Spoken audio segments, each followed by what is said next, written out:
40 നാളുപവസിക്കാം, വിശക്കുന്നവനപ്പം കൊടുക്കാം. ഈശായ്സുതനെ പോൽ ദിനം 7 വട്ടം പ്രാർത്ഥിക്കാം.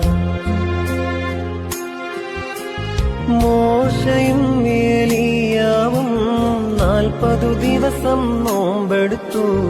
നമ്മുടെ കർത്താവും നോറ്റു, ആകൽ കറുസായെ ജയിച്ചു. ദൈവനാമം മഹത്വപ്പെടുമാറാകട്ടെ. സങ്കീർത്തനക്കാരൻ നമ്മെ ഓർമ്മിപ്പിക്കുന്നു, അവങ്കിലേക്ക് നോക്കിയവർ പ്രകാശിതരായി, അവരുടെ മുഖം ലജ്ജിച്ചു പോയതുമില്ല. ഇന്ന് പകുതി നോമ്പ്.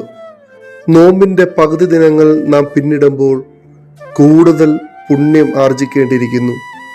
ഇസ്രായേൽ ജനം മരുഭൂമിയിൽ വെച്ച് ദൈവത്തിനെതിരെയും മോശയ്ക്കെതിരെയും പിറുപിറുത്തപ്പോൾ അഗ്നിസർപ്പത്തെ അയച്ച് ഇസ്രായേൽ ജനത്തെ ദൈവം ശിക്ഷിക്കുന്നു.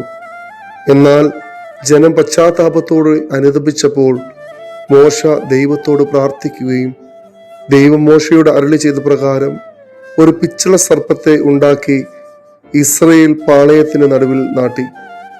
സർപ്പത്തിന്റെ കടിയേറ്റ് ഇസ്രായേൽ മക്കൾ ആ പിച്ചള സർപ്പത്തെ നോക്കിയപ്പോൾ രക്ഷ പ്രാപിച്ചതായി നാം കാണുന്നു.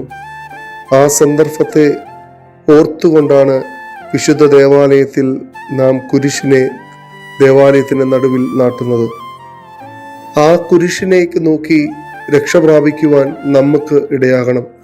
പരിശുദ്ധനായ പൗലോസ് ശ്ലീഹ ഗലാത്യർക്ക് എഴുതിയ ലേഖനം 6-ാം അധ്യായം 14-ാം വാക്യത്തിൽ ഇപ്രകാരം പറയുന്നുണ്ട്: എനിക്കോ നമ്മുടെ കർത്താവായ യേശു ക്രിസ്തുവിൻ്റെ ക്രൂശിലല്ലാതെ പ്രശംസിപ്പാൻ സംഗതി വരരുത്. ഇനിയുള്ള ദിനങ്ങൾ ആ കുരിശിനെ നോക്കി അതിനെ പിൻപറ്റുവാൻ നമുക്കിടയാകട്ടെ. അതിന് ദൈവത്തിൻ്റെ പരിശുദ്ധാത്മാവ് നമ്മെ ഏവരെയും സഹായിക്കട്ടെ എന്ന് പ്രാർത്ഥിക്കുന്നു. ദൈവം നമ്മെ എല്ലാവരെയും വാഴ്ത്തി അനുഗ്രഹിക്കട്ടെ.